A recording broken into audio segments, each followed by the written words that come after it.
My name's Danny Fleming. I'm from Spring, Texas. We called each other Chief. Met the man in 1980. He hired me into my first job, and we became roommates because he owned a house, and he was a single man. So he always charged just for your square footage. It was a real reasonable rent. And as time progressed, we just became good friends. I quit working for him. I promoted to another department.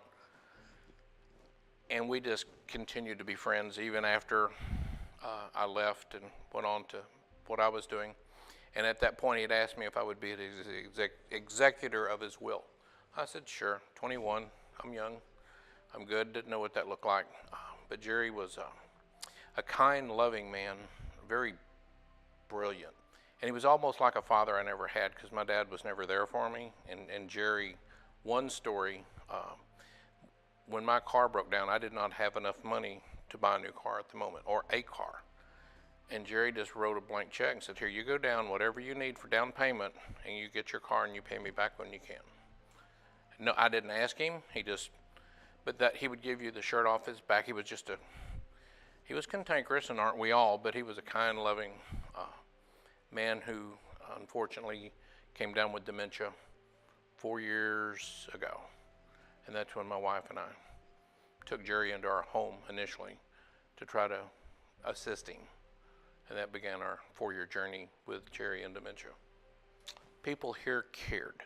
You could just tell you weren't just a number, you weren't just a prospective, new resident. They generally, truly cared.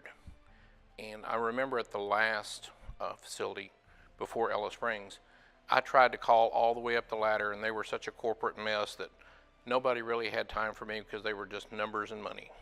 And when I came here to Ellis Springs and told some of the issues I had, the president of this company gave me his card and said, if you ever have problems, you call me.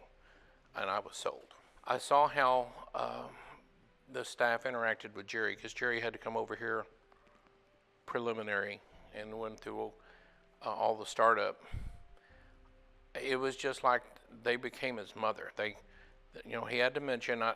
We weren't paying for full-time service like this, but they just drew to Jerry and cared. And I mean, there wasn't a time that I didn't come into this facility, and nobody knew when I was coming that they had Jerry holding his hand, standing, sitting right beside him and talking to him and interacting or helping him do something.